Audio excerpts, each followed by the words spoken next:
Hi guys, Bomber here. Welcome back to the channel, and today we'll be doing a tournament guide with the hero Daru.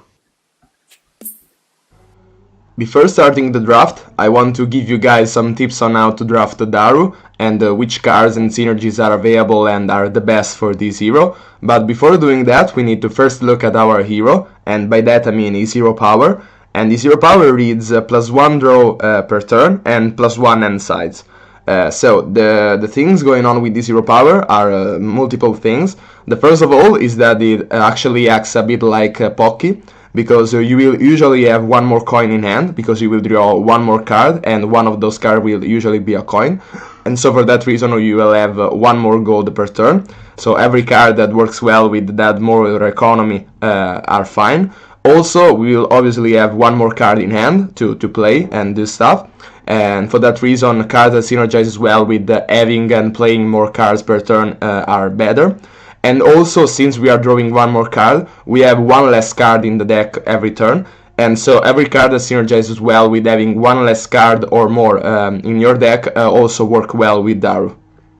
So, with that said, the best cards to draft with Daru are, first of all, every card which is expensive is easier to get out with Daru, since it has that extra economic boost given from the one more coin in hand per turn, which will give you one more gold like Pocky. But that does not mean that those cards are the best synergies for Daru. In fact, it's just if you want to go more expensive, it is easier with Daru, but that does not mean that this is the strongest strategy with Daru. Instead, there are stronger cards, like for example Rite of Combat and Rite of Brood, because you will have one more coin in hand per turn, or whatever other card, and so you can actually play one more card per turn with that hero power. And with the rights that actually synergizes well with playing cards, they are much stronger, because you have one more card every time assured. You are sure to be having more cards to play with those rights. And so if you actually manage to draft one of those rights or both, you can also go for a Scrivener, obviously, because it's a built-in synergy in the faction. Because with the Scrivener you will gain your rights more often, so you will have a more consistent. You will be more consistent on playing those strong cards with Daru. Also, if you manage to get those rights, you can also synergize with card that gives you other cards to play. And for example, cheap Madris cards are the best, because obviously they are cheap, so you can play them pretty easily.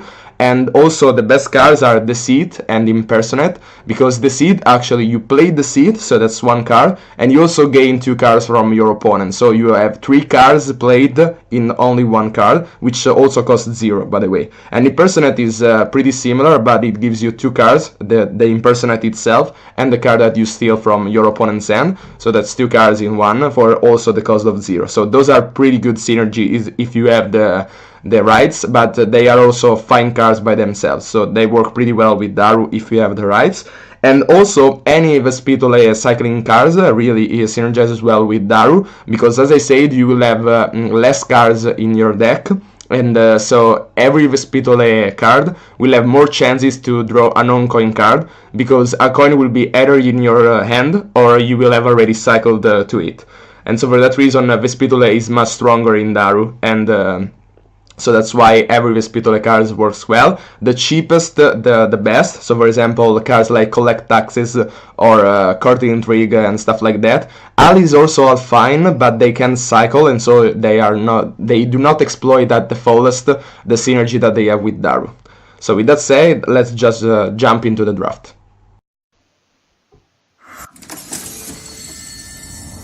So, as I said, we want Vespitole cards, and here the choice is between Supplicant and Mercenary, but I think Supplicant is stronger than Mercenary, and so we'll go for that.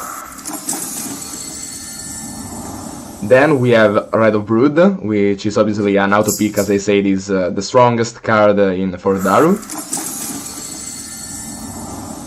Then we have an interesting choice. We don't want those Madris cards, either Endazu or Daramek. The choice was between Soldier and Tribute, and I went for Tribute, as I said that we want Vespitole cards and spells are the best and we can go expensive. For the same reason here we went for Corruption, even if we would not play those cards, but we still, it is nice to have them in the deck.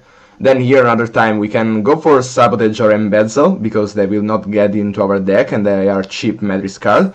But they are not strong in my opinion, and I will continue going for a cycling deck with the Thief.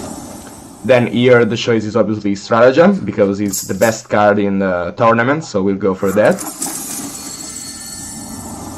Then Marshall is not that strong, so we can go for an Arsor, which instead is a Madris card, and it's a pretty strong one. Then obviously another time an auto pick with Rite of Combat, a very strong card, in Daru at least. Then another time the options are not great, but we can go for a Malediction as a tech card for some spam ally deck. And then the last card, probably Cybering Score will also be fine, but we'll go for Scrivener. So, here in the first match we are against Lassilon. We can see that he will start with a Serpent Altar. Probably I would have gone for a Gilded Warrior, but as for us, we'll start with a Rite of Combat to just to start and putting pressure on our opponent. We could have also gone for a Supplicant, but since we have also the Scrivener in the bank, we can go for the second turn and actually recast another time the Rite of Combat. And already that's 6 damages in 2 turns, so you can see that if you start with the Rite of Combat, you can be pretty aggressive. Right now we are outputting the same as the Burn Matrix with Theodox. So he actually stole our Rite of Combat with the Impersonate, so lucky him. But I think that he did a misplay, because he actually played it. And by playing it, we can redraw it next turn, and actually we do, so he did not deny it from us. Then we can also recast the Rite of Combat, and he did not redraw the Veil Warden, so that's good for us. We can clear his Gilded Warrior. The next turn we will probably go for a Scrivener to actually fetch another time our Rite of Combat and be even more aggressive. He did redraw the Gilded Warrior, but still not no Veil Warden, so that's good for us. Probably next turn we can go for a win by fetching the Rite of Combat and then going for an Arson. So yeah, I think that's GG. Probably even lethal by perfect lethal. And yeah, that's it. GG.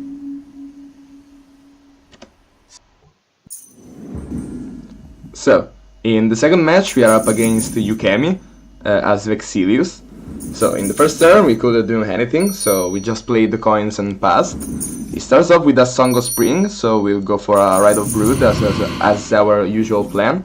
We could have gone for an Arson, but we don't want to attack into the Vexilius because he will gain gold from that. So I chose to not do that.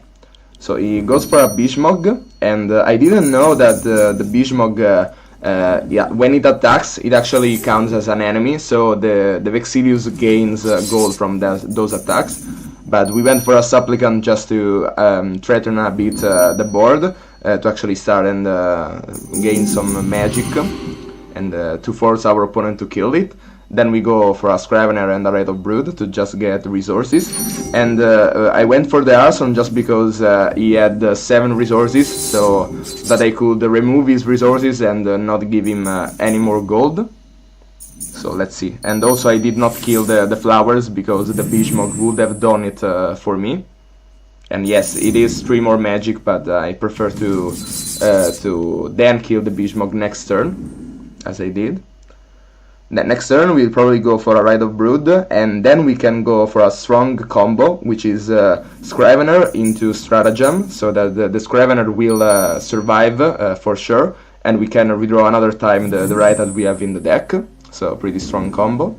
Let's go for it. So first of all, we can play all our cards, then go for a Stratagem. The Rite will be put back into our deck, but then the Scrivener will regrow it.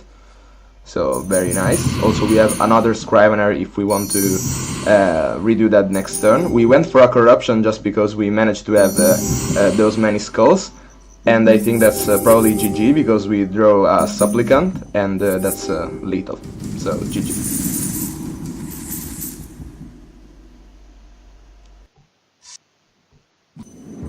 And finally, for our final boss, since we are 7-0, we are against Lurak as Madame Aline. So it starts off with a wealthy pattern, and we want to obviously remove that, so we'll go for an arson, and also disrupt a bit his economy. Then he goes for a bunker, and we another time would want to remove that, but we can't. So we'll just go for a supplicant and hopefully remove it the next turn with the magic that the supplicant will give us. Then we also did get the Rite of Combat to remove more easily his stuff. And we'll actually go and play it because we can wipe his board if we do so. The supplicant will die, but it's not a big deal. So let's just wait and see what he does. He did went for a tribute and not a miracle or an edge guardian. He went another time for a bunker, but we can remove it easily with the Rite of Combat. Even if it's two of them, that's still fine. He will get a bit of gold in the process, but that's fine, in my opinion. We could go for a stratagem, but I don't see it being a good play. Now we did restock the Rite of Brood, which is pretty nice. He goes another time for a wealthy patron, but we can remove it. Also a rat catcher, so if we do not kill the rat catcher first, he will redraw one of his allies. So let's just see. That was actually a misplay because I gained a skull and I did not kill the rat catcher first with the skull. But the Rite of Combat did kill it first, so that's fine. But I didn't want to... sorry, I didn't do that on purpose. I would have wanted to kill the skulls. Yes, the rat catchers. Then he goes another time for bunkers and wealthy patrons, but he's growing his economy, but he's not doing anything for to attack us. So now I chose to go for a big turn next turn, and also right now thanks to a stratagem, and I think that's GG, because with two Rite of Combats and a Rite of Brood in play, that's usually GG, and in fact it is GG.